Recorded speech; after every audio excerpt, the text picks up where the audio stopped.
truly an honor to be here, so thank you so much. So, where do we go from here?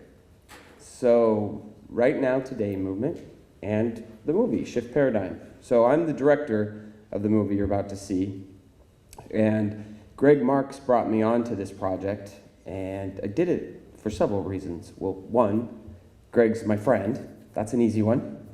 And two, Greg is a very inspirational character to me, and a person. He's not just a character, but he's a person too. And he started Right Now Today, and this guy has gone through a journey in life that is just amazing.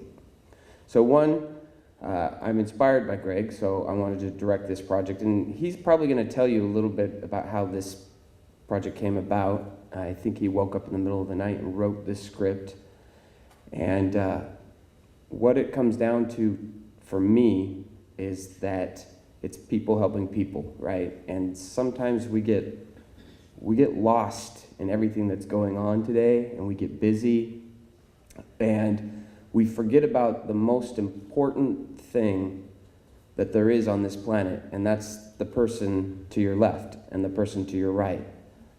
And I think this film, for me, is a great reminder of, like, we need to slow down. We need to just chill a little bit and start appreciating not just family and friends, but strangers. And I'm going to get on a little bit of a soapbox, and it's going to be kind of existential and weird for 1 second, so I apologize.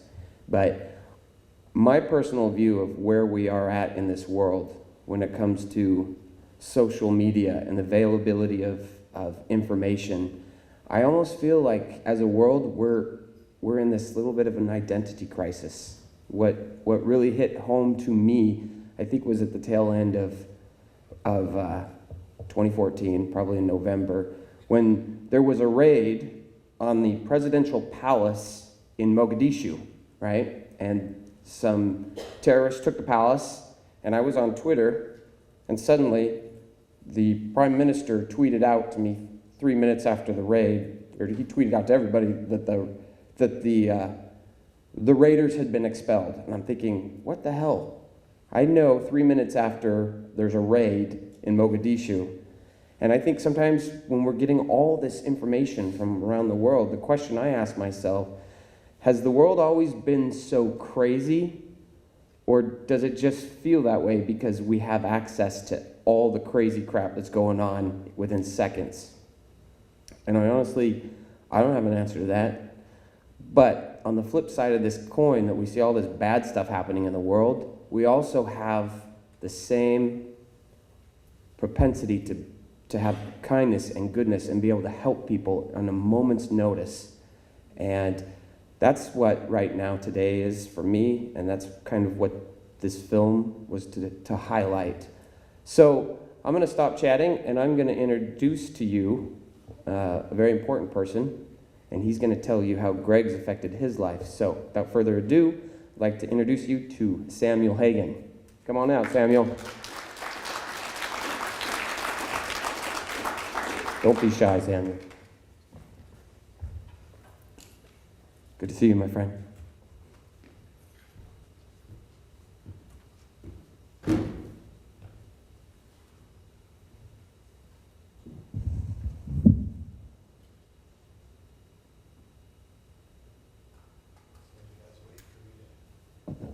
Tell you a story, right? I'm Samuel Hagen, as you said earlier. What I wanted to do is tell you a little bit about myself. Excuse me. You know, in my life, I've had some terrible things happen to me. Very bad thing, really.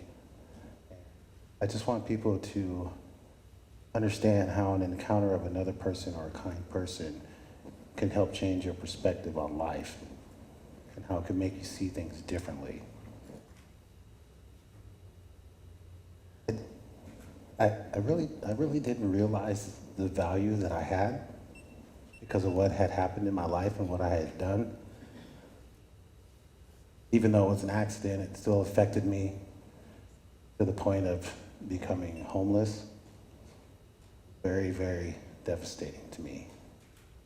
I had to worry about what I was going to eat, I was going to sleep, how I was going to protect myself. It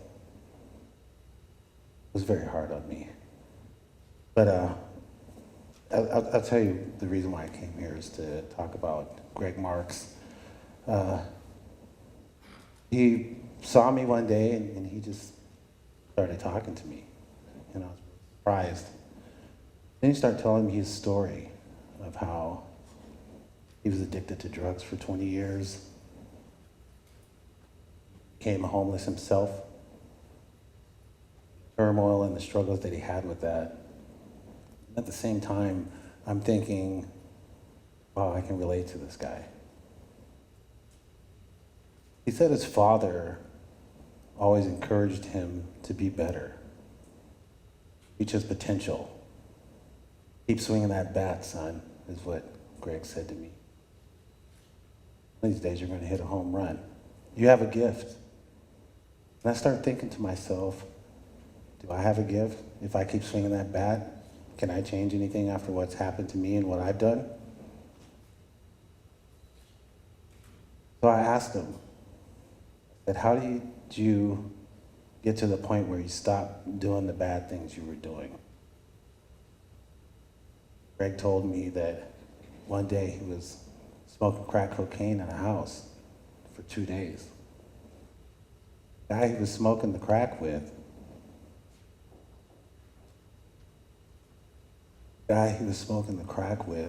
had to go to work the next day. Said, I gotta go to work, I get paid today.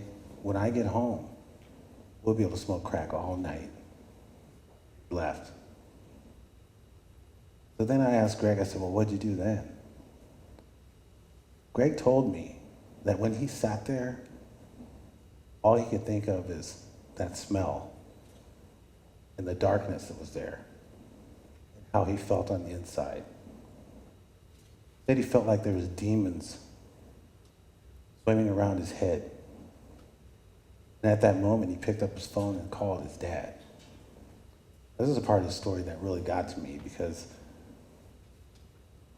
well, I had a son. Loved my son. But he called his dad. Dad said, what do you need? Greg told him that he needed to go to treatment. Well, his dad said to him that I have the money, I have the means to send you to treatment, but you need to call for yourself. Here's a number. So Greg calls the guy at the treatment center and tells the guy the story, and the guy tells him, I need money. Can't get in for free. Everybody pays. Ask your family, friends, figure out some kind of way to get that money. So but by this time, as Greg is telling me this, I'm kind of wondering what's going to happen next. And I was listening very intently because I felt like he was getting ready to tell me something that was going to change my life. So as we sat there, Greg continues on and he tells me that he called his dad back and asked his dad for the money. And his dad said to him, you know, I have $500 and I could give it to you. But if I gave you that $500, I'd be doing you a disservice. We're out there on the streets running around and drinking and smoking crack and chasing women. You found a way. If you truly want to get clean, son, you'll find a way. That just blew me away. I was like, man, I don't think I could do that or tell my son that. Sometimes we interfere in other people's lives in a way that could actually prevent them from succeeding or enable them to not succeed. So after that, he said he called his friend up, and he was a good friend of his, I guess. He had known him for years. And he asked him for a ride to the treatment center. When he asked the guy, he says, well, you don't have any money to get in the treatment center, then I don't have money to give you. So call me back. So sitting there just, as he was telling me the story, I just couldn't believe, it seemed like he was a different person. So he said that he got a phone call, the phone rang, and it was the pastor from the treatment center. He said, if you can get here in an hour, I'll let you in for free. And when Greg said that, I could tell in his face that he had that inner joy. So he called his friend up, and his friend took him to treatment, and he stayed there for a year, 6 months, till he was really sure. So I asked him, I said, how did you know you were really sure that you were okay? And he said to me, I didn't really know, but I felt like it was time.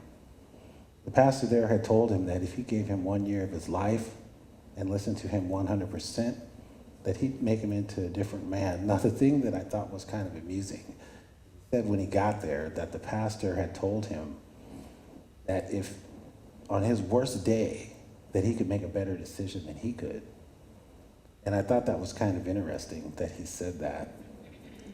But I just wanted to share that with you. I'm very thankful for Mr. Marks. He made this great film about something that happened in my life, and it has encouraged me to be a different person, to grow, to understand people, to encourage other people, never look back, but just keep moving forward. But thank you all for being here to say this to you. Thank you.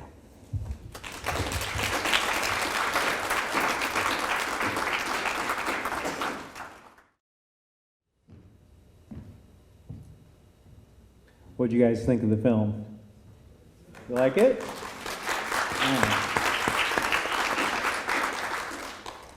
I'm really grateful to have each of you here today. It's kind of a cool experience for me.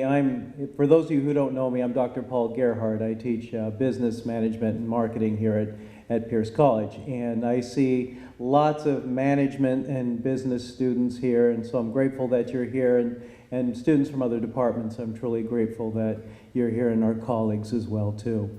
What you may not know is that Greg Marks, the creator of this film, worked with a lot of people to make this happen and kind of synergize an experience that hopefully you feel emotions and you're starting to see your life a little bit differently through. Greg, like you guys, many of you, is a graduate of Pierce College, or yeah, I know some of you will soon be graduates of Pierce College. Raise your hand if you're a Pierce College student, by the way.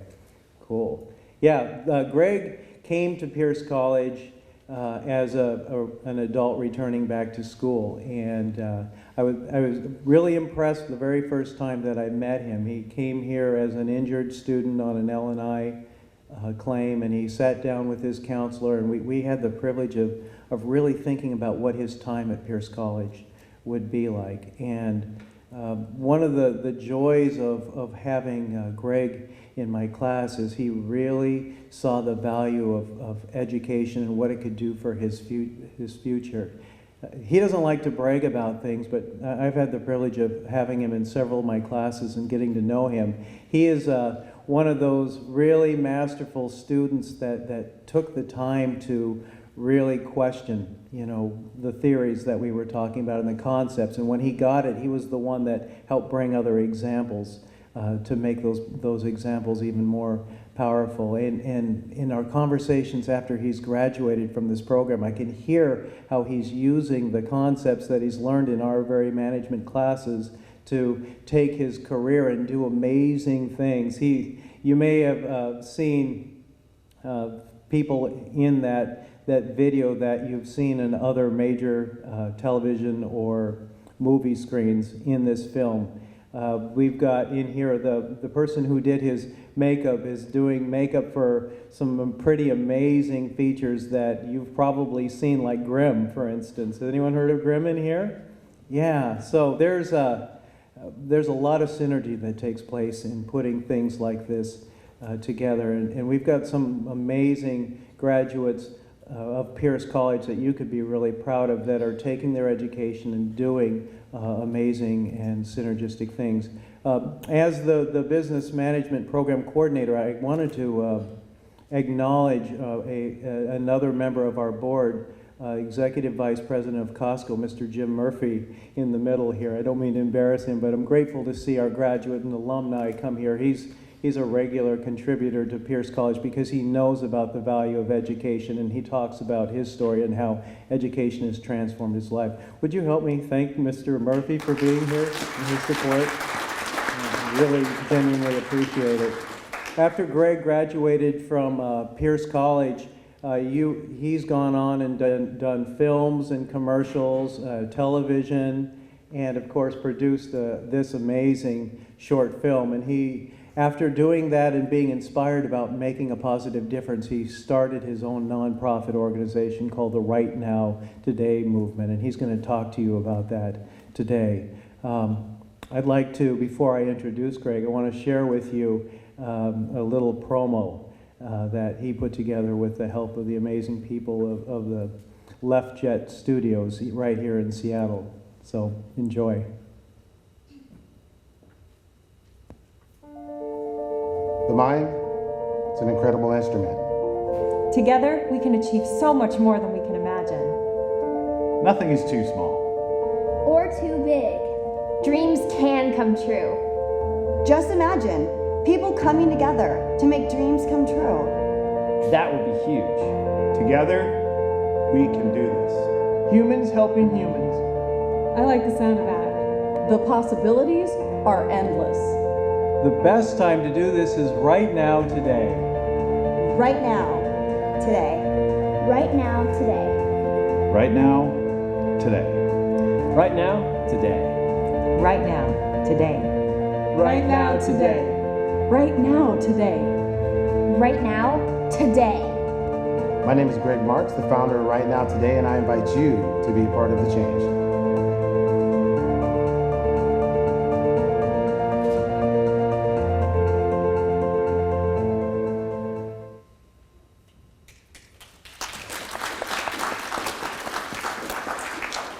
Ladies and gentlemen, will you please help me welcome Pierce College graduate, Mr. Gregory Marks.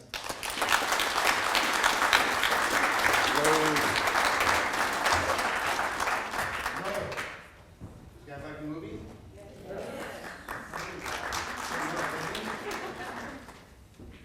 I really enjoy, there we go. I really enjoy him.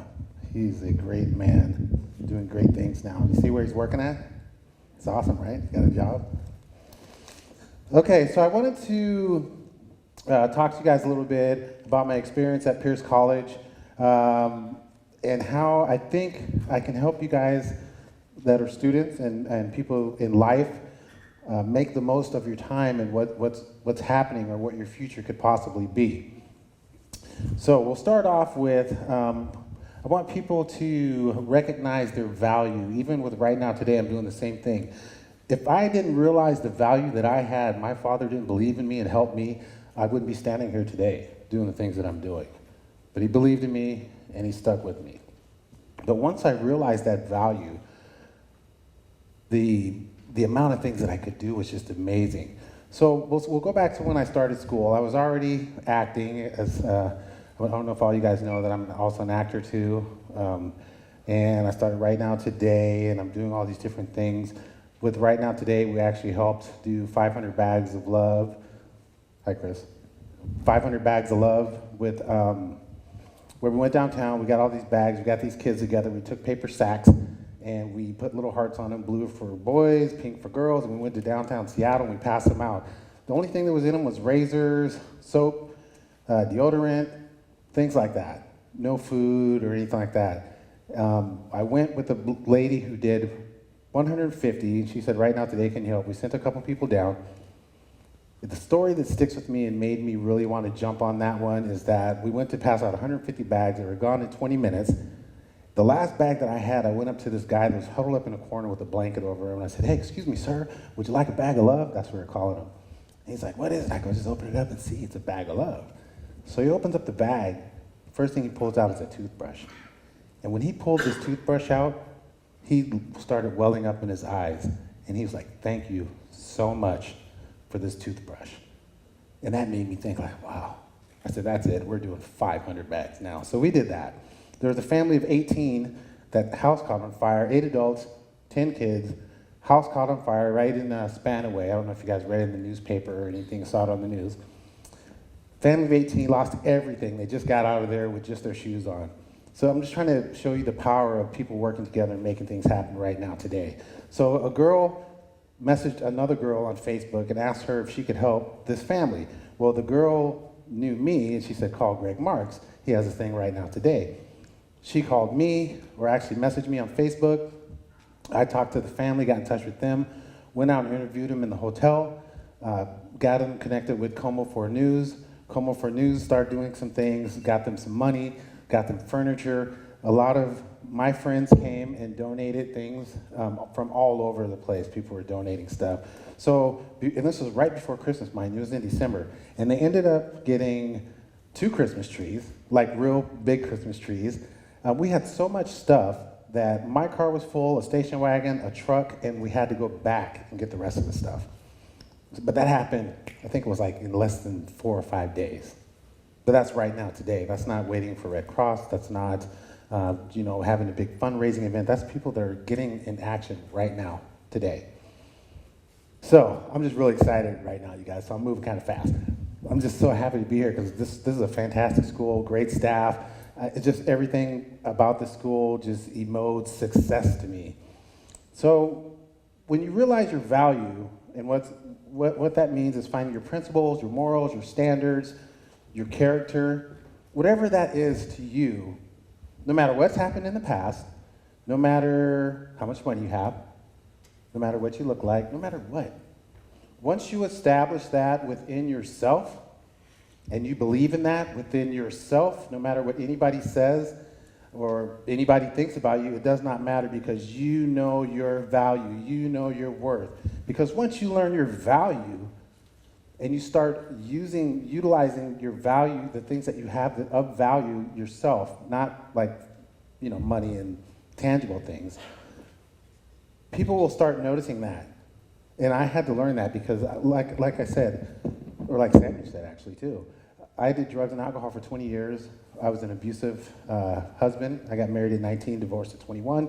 I was an alcoholic, smoked crack cocaine for almost 20 years, ended up homeless on the streets. I used to go to 7-Eleven, get a styrofoam cup, take ketchup packets, and half, salt and pepper, put it in the microwave, eat that, Bob's your uncle. That's what I used to do. So I understand people have struggles and things happen to you, but you don't have to live in that. Don't perceive the world as you see it. Perceive the world as it really is. There's something that you can do. So once you learn that your value and your principles, your standards, your morals, your character, and all those things, you leave that person behind. You step into that new person, and you live every day like that, no matter what anybody says. Now we'll get into relationships. It can be a 1-minute relationship, it can be a 1-hour relationship, it could be a lifetime relationship. Especially students here in school, now is the time to start building relationships with people. And I'm not talking about boyfriend-girlfriend relationships, I'm talking about human relationships with just people. Getting to understand people. These are things that I learned in school. Stephen Covey, as Dr. Paul made me read that book that I didn't want to read, but I'm glad I did. Seek first to understand, and then to be understood, because until you truly understand where that other person is coming from or what they really mean, because a lot of times they'll go, yeah, okay, yeah, but then in our mind, because of our perception, we perceive it the way we want to and not the way they really meant it. That ruins a lot of relationships. But in building good relationships, you do that. You seek first to understand and then to be understood. Once you do that, you have your values and you have the relationship thing going for you, you'll start creating synergy by building these relationships. That is what happened to me. So I have been acting for 4 years, and I really didn't start getting my success or understanding until I got in school and realized people's listening skills, learning styles, emotional intelligence, all these things that you guys can learn right now, and you guys are way younger than me. I mean, I got clean at 35, I started acting at 43, and I'm not gonna tell you how old I am now, okay? But I wish that I had the opportunity to be 25 or 20 and know that I can be anything I want. And this is true. I mean, I've been on television commercials, magazines, on the side of buses, all kinds of stuff. And I'm an old guy, you know, so if you start utilizing those things in your life now, you can really go ahead and move somewhere. In doing that, you create a synergistic type, let's just call it a bubble around you. So everywhere you go, they want to be a part of what you're doing. It doesn't matter what I look like. Or when I first came to the school, I walked into school and I was, hey, how you doing? All right, let me get that door for you. Hey, how you doing, Dr. Paul? All right, good to see you. Oh, what are you studying? What'd you get in that paper? And I'm like, just everybody. And I'm like, wow, this guy, he doesn't care. He just talks to anybody and does anything. He doesn't even care. You know, hey, I know I sound pretty stupid, but you know what? I don't know what you're talking about. I didn't care because I wanted to learn. And once I did, that has helped me so much. And I encourage you guys to do that, even in everyday life. The reason why Samuel was here, and I'm out here like this right now, is to show you how fast someone can change. If someone looks like that was that person, you understood what he was because he had that stereotype of a homeless person, right? And then I come out like this, you're like, man, that guy's hot, right? I'm just kidding. But you know what I mean, though? It's like, it's such a big difference. So we have to stop doing that, too. In these hallways, in these schools, there's so much bullying and different things going on. There's so many people judging other people. Don't do that, because you never know. You might be sitting, I heard Mr. Murphy's here. Where's Mr. Murphy at? There he is. He's an alumni, too. And I won't tell you what he does, but he has a very important, big job that's, like, significant, and he went to Pierce College. So you could be sitting next to the next vice president, or you could be sitting next to the next top model, or you could be sitting next to the new musician that's going to put out the hottest album of the year. You never know that, but you want to start building those relationships with good people. Wait, did that joke? I want to hear. No? Okay. So, because I thought there was something funny there. I love jokes, by the way. So, by doing that, you never, ever, ever know. The reason why I'm having the panel up here today for the Q&A, I went to make this movie. My dad was really sick, and he always told me, I can't wait to see you on the big screen, son. I was like, great, no pressure, right? But I knew that he could pass away at any day because our next day is not promised to us. So with some of the people that are here that are on the Q&A, helped me to make this film get done. Did I know how to write a script? No. Had I ever acted as a lead in a movie before? No. Have I ever produced a film before? No. But all the things that I just told you guys is how I did it. I started building these relationships with these different people in the film industry, good relationships with good people, and it starts synergizing. They wanted to help me. They wanted to work with me. They believed in me. They helped me to make this film. First time writing, first time producing, first time lead acting. This film went to Holly Shorts in Hollywood, which is one of the biggest independent film festivals in LA. First time. That's synergy. That's what I'm talking about. That's a great feeling when something like that happens, because I don't know anything about cameras, how to write, none of that stuff. But that happened. So with that, I want to read this letter to you guys, and then we're going to have the Q&A.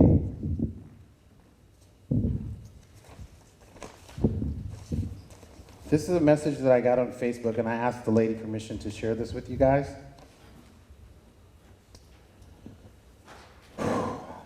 So I responded as I put this on Facebook.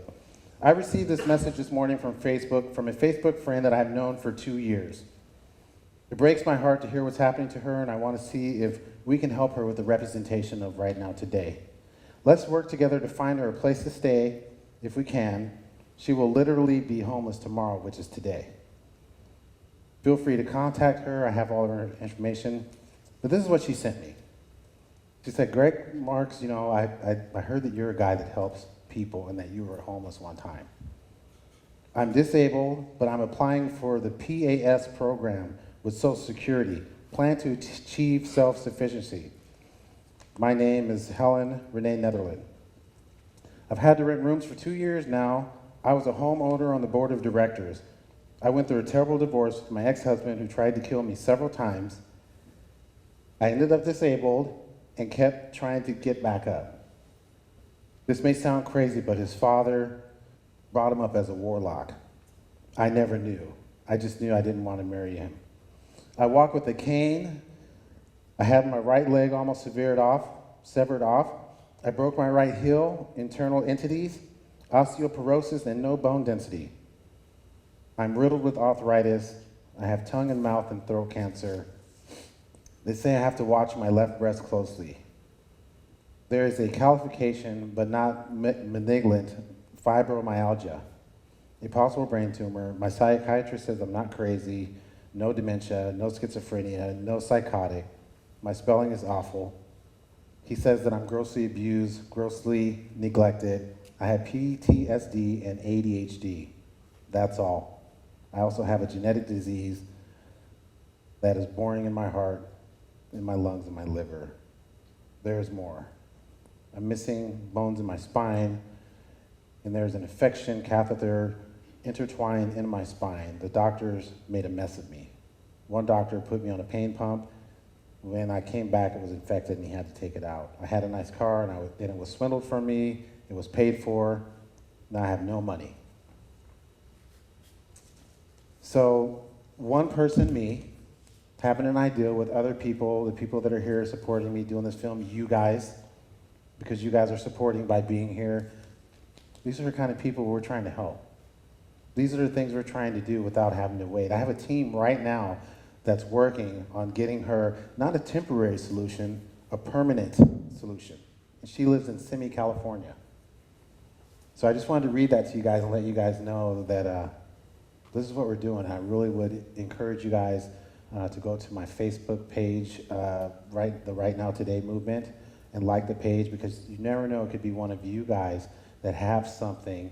I'm not talking about just money and stuff, kind words, encouragement, support. There could be something that any one of you have that could help that person have a better day. That's all I wanted to share with you. Thank you.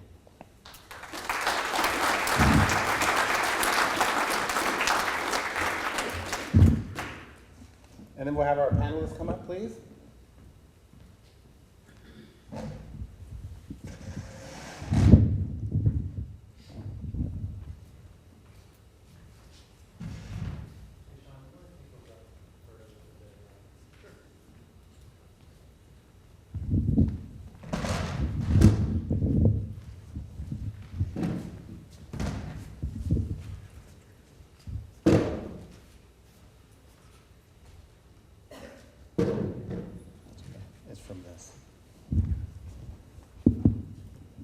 Take it off anyways. I'm just going to use this, I think. Or is it this one? Is this mic on? Guys, come on up here so that people can really see that you're real people. Yes.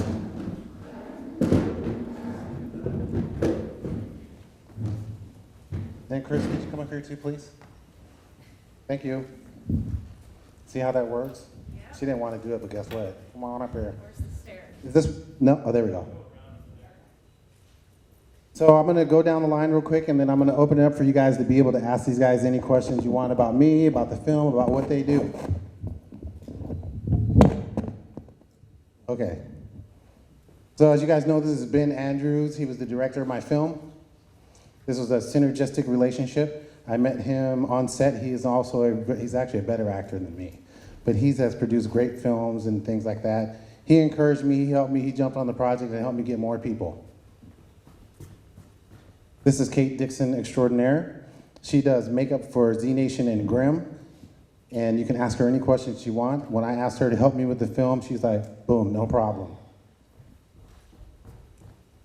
This is Sean Patrick Burke. The last biggest movie that he was on was Dumb and Dumber 2. I said, Sean, give me a hand. He said, no problem. He basically ran the show for me. in making Shift Paradigm. He made sure that it happened. What's your name? Oh, this is Josh Redman. I'm just kidding. This is Josh Redman, the owner of Left Jet Studio, who has taken me under his wing and let me do some public relations work for him. He is also the person that made that wonderful video for Right Now Today, and really good guy. Loves the community. This is Chris. I love teasing her. I know what your name is. Chris Flink, and she is a writer. She is currently writing the play Shift Paradigm. Oh, see? Okay, so you guys ask away. This is not about me. This is about them. This is what synergy creates. This is what building relationships create. Really, in the scope of all the things I've done, it's really these guys that helped me get there. It's not me. I mean, they make me look really good, but it couldn't happen without these guys. And my life continues to grow and happen because of each and every person on the stage right now. Ask a question away. Start with Chris. Awkward. Start with Chris. I'm not supposed to be up here, so somebody ask me a question. Okay. How long did it take to make the shoot?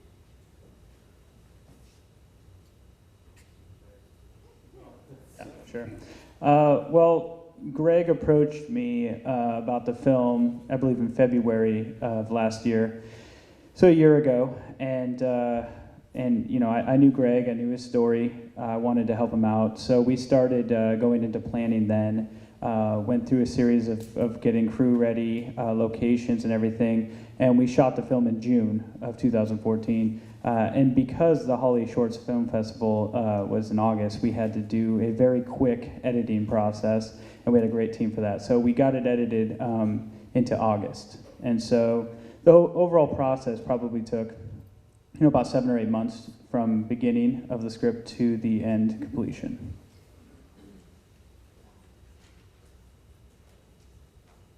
Anyone else? The Samuel Hagen story, was that a true story? Was that a I feel like Greg should answer that question because he would be much better at it than I would. But yes, Samuel is a character.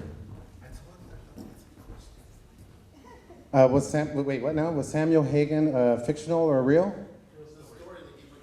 The story was fictional. However, I will give you guys secret information. The house in the background was my best friend's house that I spent a lot of time there from the 4th grade up. That park that it was shot in, I actually slept in that park when I was homeless. So that part was real. And no, I didn't catch the house on fire and kill my son. I get asked that. Well, that's a lot of information to process real quick. Any other questions? What inspired you to get into the business? What was your inspiration to do what you do? The entertainment industry, for lack of better terms? Actually, that's an excellent question. It's one of the reasons that I love living in the state of Washington because I was a project manager my whole life, and I started doing this about, 8 years ago. My poor wife, one day we were watching TV, and I turned to her and I'm like, I think I want to start acting. She looked at me like I was crazy. She's probably right. But the point is, here in the state of Washington, if you want to be a part of this industry or express your creativity in this way, whether you want to be an actor, producer, writer, director, it's such a small community that the doors are open. People here, they just, they want to help. They want to help. And Greg's already explained to you a little bit about how rapidly he's come into the community and been an important person in our community. And that may just be because we have an open, it's Washington State, it's a little bit warmer as far as relationships, but it also could be a numbers game. Like there's 1 million people in LA who are in the entertainment industry, in the city. In the state of Washington, there is 10,000 or less. So, it's a numbers thing, right? And that's why here in Washington, you can have people with multiple titles. Whereas in LA, you just better be really, really good at the one thing you want to do, and you better be awesome because there's so much competition in line ahead of you Whereas here, you kind of get a dabble and really find out what you truly love to do. That answer your question? And I love it because it's just creative. I was born and raised in southern Idaho. There was no art was never a priority in my household, but there was always something missing, and I didn't really truly understand myself, or at least start down that path, until I started making creativity my full-time job.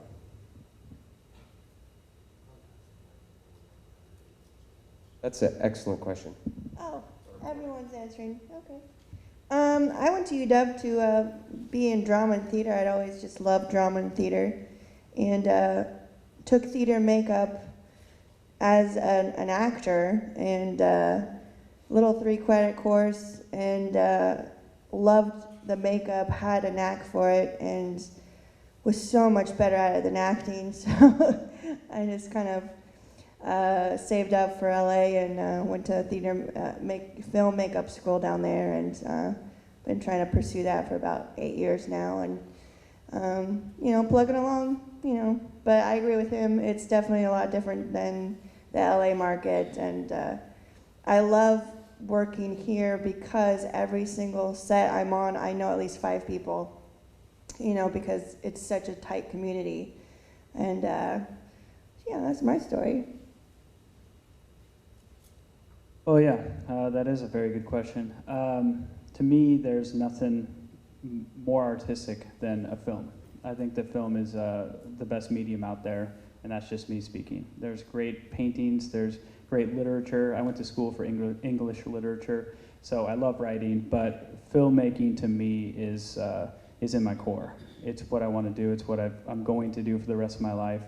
And I was stuck into a regular job. I was a certified welder working in a shop, and I got laid off from that job, and I was like, what am I going to do now? And so I just started a production company and kind of jumped into it full throttle. And I'd been working on scripts and projects, and now my career has really, really grown since then, and working on some great projects. And yeah, so I think filmmaking to me is the best way to move people, to get people together, to just tell amazing stories. And if it's done correctly, yeah, you can make it a lucrative business, and that's what I aim to do. Some of the other features I worked on. I've worked on a lot of indie features up here in the area. I did get in good with working with the Farrelly Brothers, so I did work on Dumb and Dumber 2 and the Three Stooges, and those were really eye-opening experiences for me. I think working in the indie level now, it's really helped me to be able to work on those bigger budget shoots, to be able to put a good head on my shoulders as to what we need to do to make an effective independent film. And so I've worked on, I just wrapped a Sasquatch movie that we did, which was a great experience. I've AD'd a lot of films up here, which is assistant directing, basically doing all the scheduling and the logistical planning for the shoot. But yeah, so those are a couple of the features I've done. Thank you. Yeah, that is a good question. I think all of us have to start with, that was a good question. I actually went to Pierce College back in 2005 for 2 years, got my AA here, did it as Running Start. I was living in Sumner, still live in Sumner. And so how I got into the industry, I saw Star Wars when I was a little kid, and I said, that's what I want to do for the rest of my life. I want to tell stories, I want to make crazy worlds that don't exist in real life. And I want to make people laugh, I want to make people cry, and give me a camera. And so took a little bit different route. Instead of live action, I went to Vancouver Film School in 2007 with everything they kind of set me up with here, and got my certificate in 3D animation and visual effects. After that, had the opportunity to work on some really cool projects.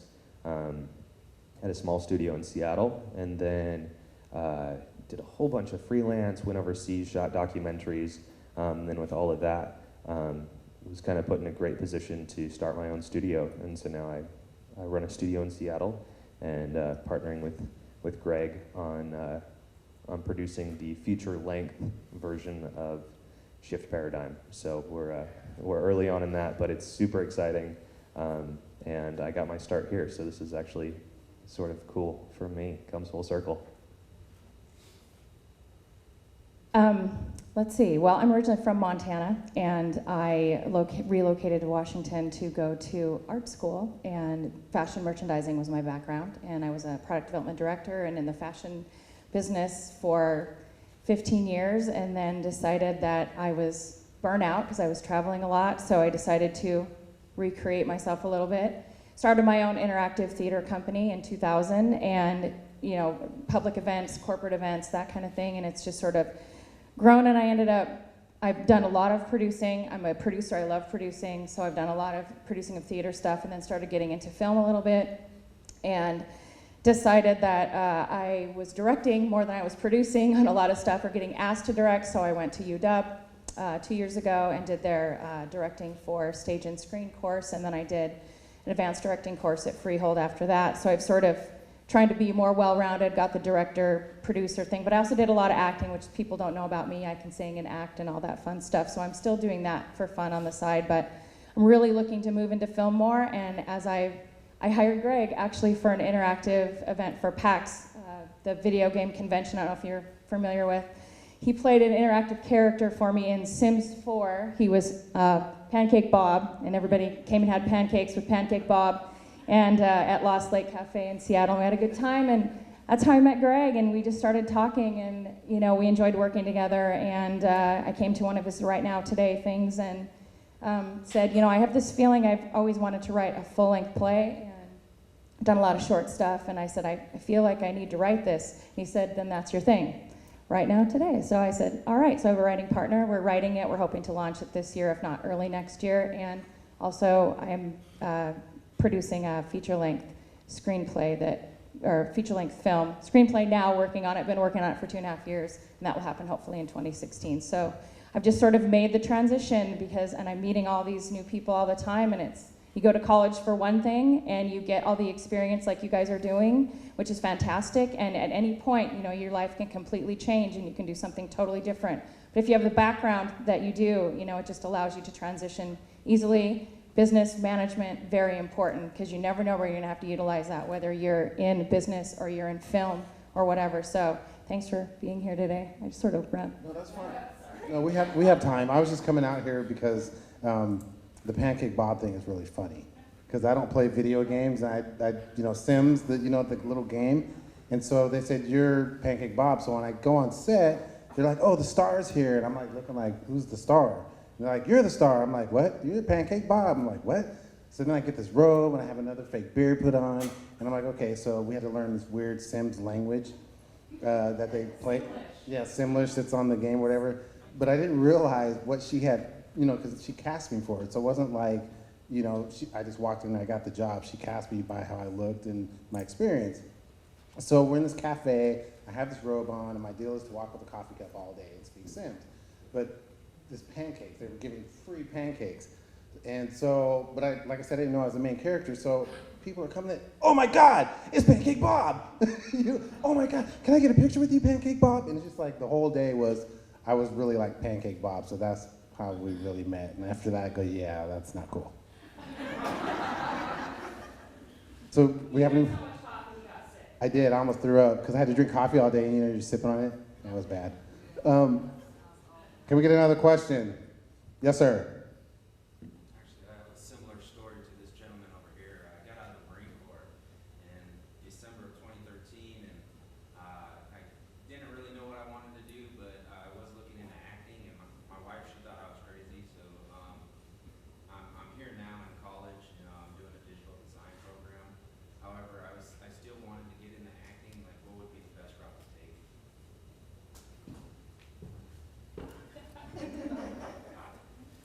Oh, brother. That is the best one. Oh, yeah. Well, it's funny that you ask, because I have another business partner, and we just opened up a talent agency here in the Northwest. And it's not necessarily, so come visit me, by the way, after we could talk, but it's not necessarily a traditional talent management, because this is the thing that I learned navigating Washington State acting, is that the work is a lot less here than it is in LA, obviously. So what happens is you have your family, you have your real job, and then you have this really cool thing that you get to do on the side called acting. Every once in a while, I get to go, audition, or be in a play, or be in a movie, or whatever. And it's so easy to get into this hobbyist mentality with your art. And I'm using acting as the example here, but I want everybody to overlay whatever creativity, whether you're a writer or a painter or whatever, anything that you do that's your art that you wish was your full time, it's hard in this state to make your creativity full time. So what I have done with my business partner as far as Northwest Talent Management is we force our clients to build a business plan for their art.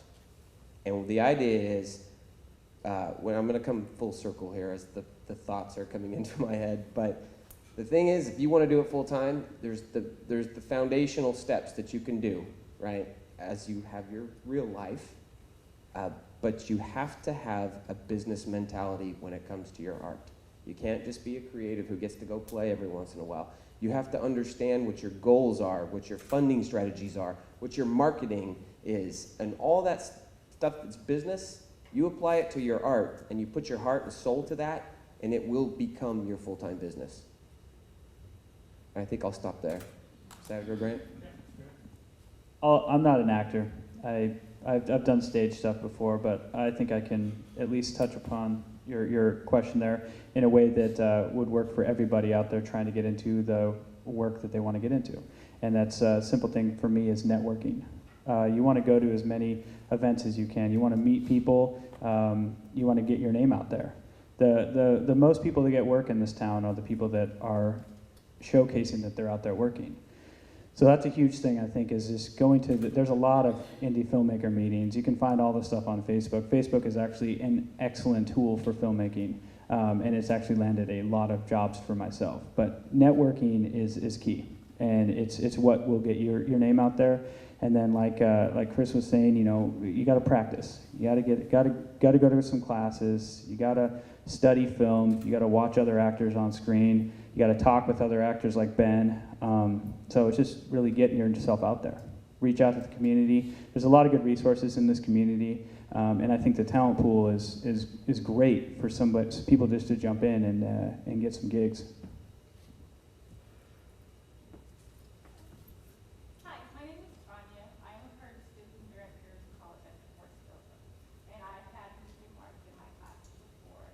My question is, when he approached you to join right now, today, how did you guys feel about joining this organization?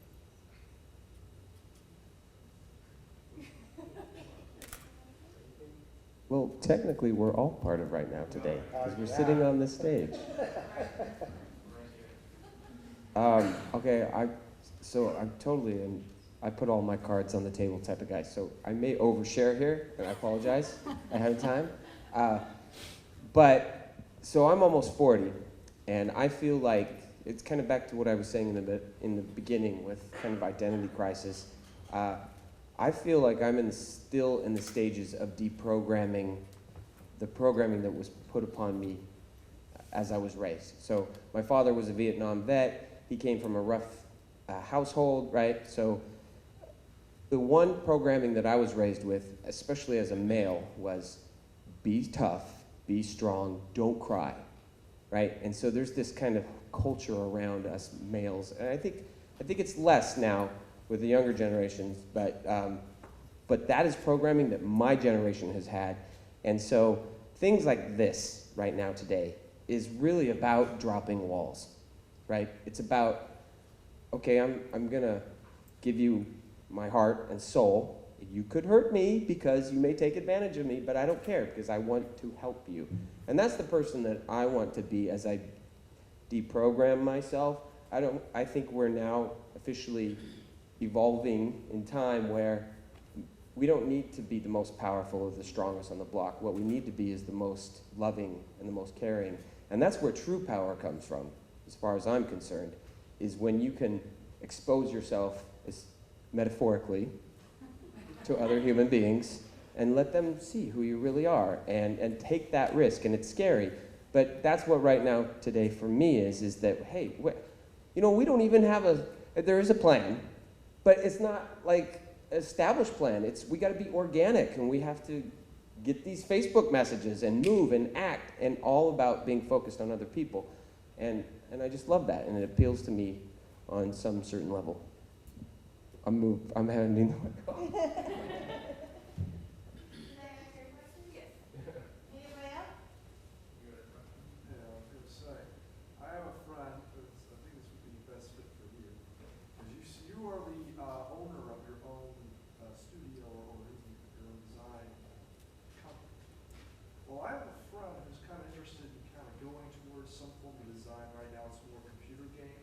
I'm sure it's an artistic guy who's willing to go anywhere. Right now, he's kind of stuck in a rut. I was wondering, I'd like to get some information from you. How did you really start out with your business? Where has it taken you? How have you been able to move with the punches, so to speak? And where has it led you to this right now today? How's it all incorporated together? Yeah, good question. I actually, right now, I'm working with PopCap Games in Seattle on one of their new Bejeweled games. So I'm very much in that industry. I've done a lot of video game work as well as animation. So the question's kind of how to get started, how to get in, and how to roll with the punches.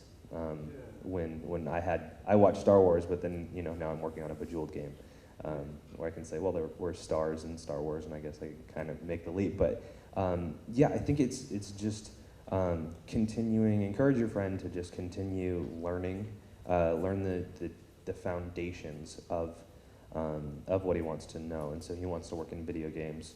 So it's taking basic classes that go toward that, and then just networking. I mean, when I first got out of film school, it was my uncle knew a guy who had an animation studio that he started in his basement. But because that guy had worked at Disney and Google and Microsoft before starting his basement studio, he was able to get contracts with those companies. So I got right out of school wanting to go work on the Lord of the Rings or 300 or Transformers movies because they were really beautiful in the animation end of things and visual effects. But instead I was making little models for Disney's online app where you could have little avatars that you change. And so it was a great opportunity because I'm fresh out of school, I'm 18 years old, and I get to work on something for Disney. Even though it's nothing glamorous, I get Disney on my resume as an 18-year-old. I don't know many 18-year-olds that had that opportunity, unless they live in Anaheim and they're going around sweeping up garbage in Disneyland. So it's just, you take everything, every opportunity that comes, and as long as it fits within your business model, don't, if you're an artist, don't work for free. And if you have to, make sure that you get contracts in place and, always protect yourself, because it's so easy to get taken advantage of. But just, roll with the punches, keep learning. And networking, like you were saying, is huge. You got to know people, and more so than that, people have to know you, because they have problems that will come up, and you got to be the first person that comes to mind, or your buddy has to be the first person that comes to mind. So, learn the tools, learn the art, and work really hard and network with people. There's no magic formula to getting anywhere in this. It's just work your ass off and pray a lot. So. I'll meet you afterwards. You can look us up at leftjet.com, and that's me and my studio. So leftjet.com. I was just gonna real quick. Greg mentioned this earlier too, and it's a really good point. There is no magical formula.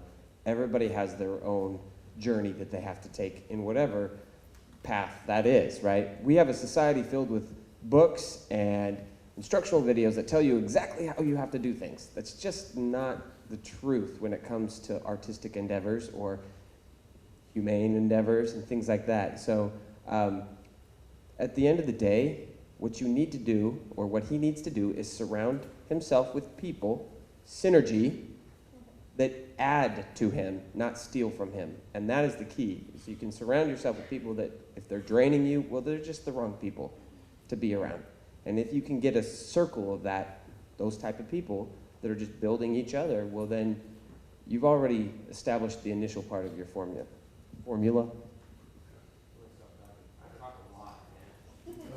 Okay, one more question right there, right? Okay.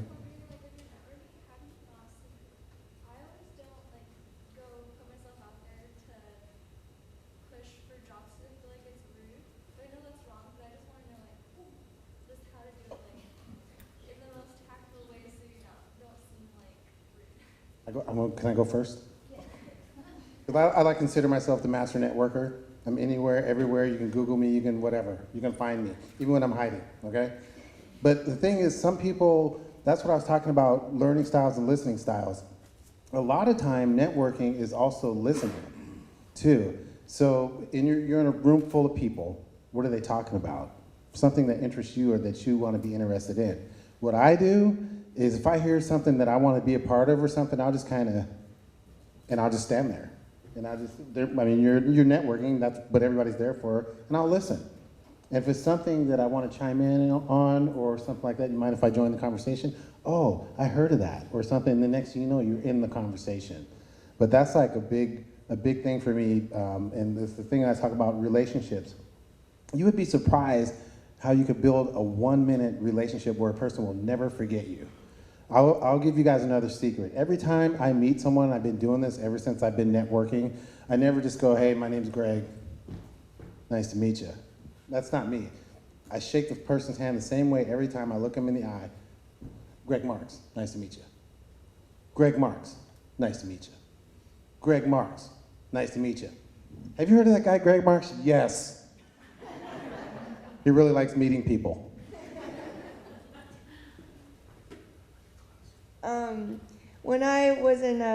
When I first started in makeup and I was in school, I had such a hard time on set giving out my business card.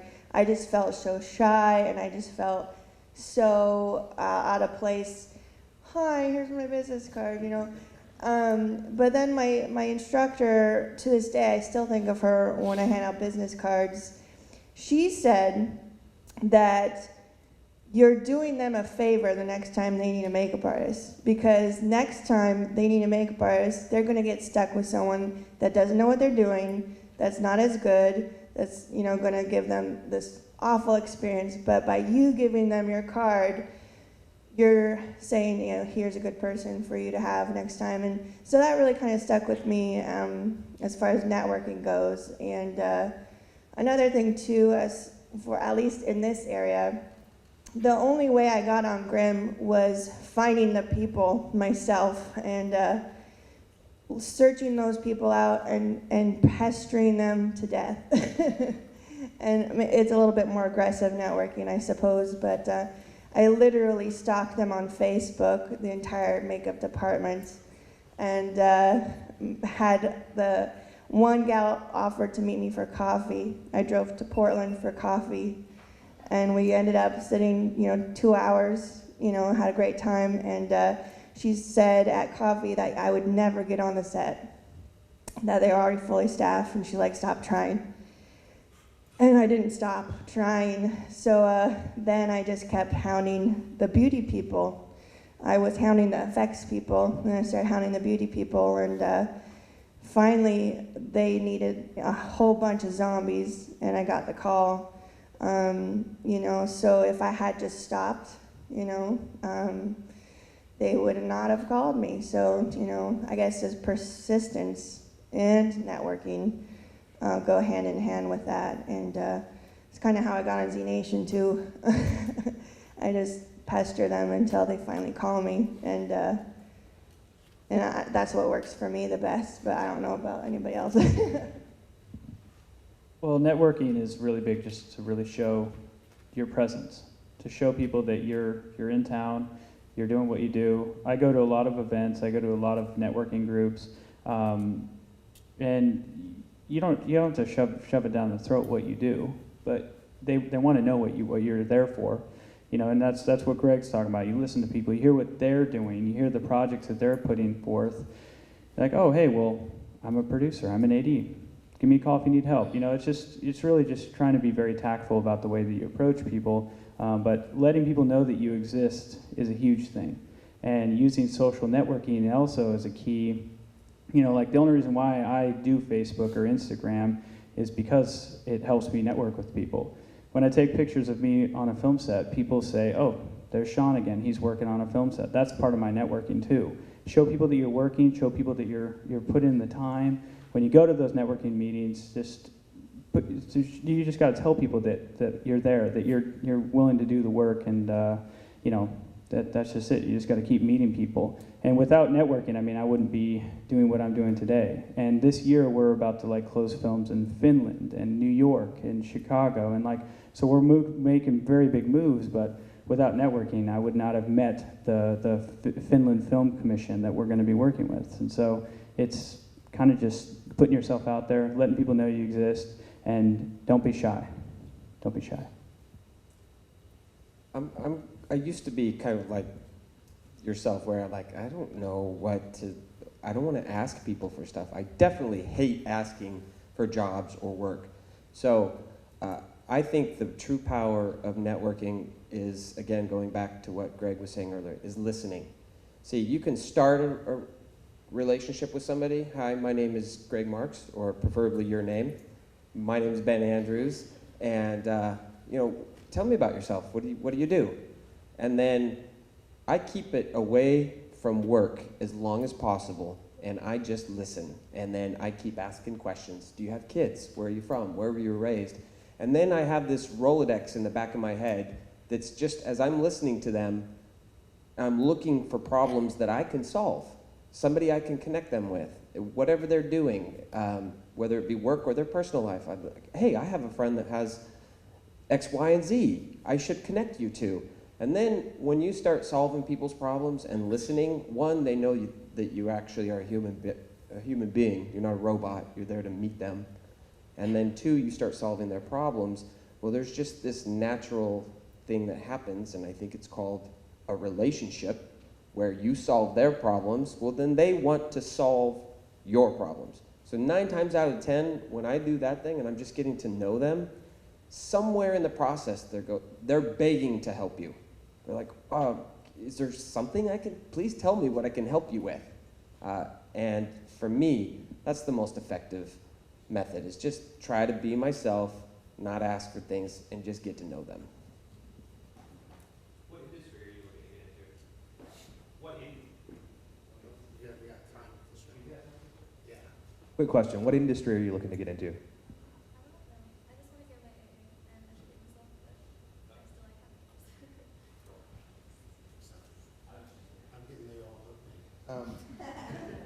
So, give these guys a big hand.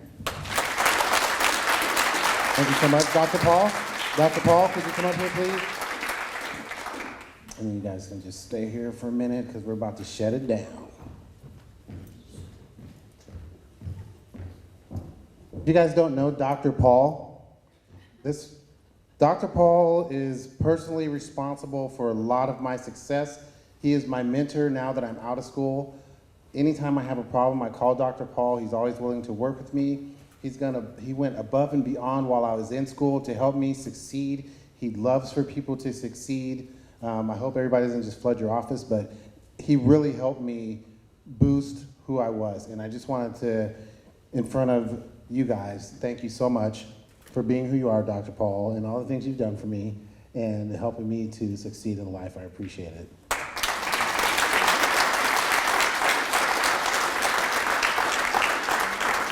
All right, and then Miss Roxanne, could you come forward, please, as I do the thank yous to everyone. We have Becker Bremner back there. She's been taking photos of me ever since I started acting.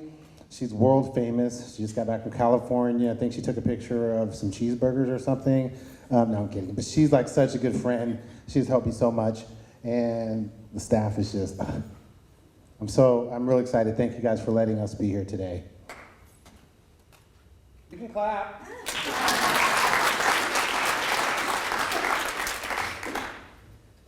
Again, I'd like to thank everyone for being here today, this panel. Greg, you are so awesome. Dr. Gerhardt, I don't know where you went. Once we finish here at 2 p.m., we are doing a service project, which Greg will be helping with. And what it is we are doing backpacks for kids for St. Leo's. So if you've got the time and you can stop out there and help, we would appreciate it. Thank you. And these guys will be around for a while. Feel free to ask them questions. There's also Tim Carpenter back there who's filming with the Black Magic camera, which is an awesome camera. He works with Left Jet Studio with Josh. We also have Rob J. Lawrence over there who does some fantastic film work. Feel free to ask him questions as well. And I think that's it. Thank you guys so much. I hope that you enjoyed the whole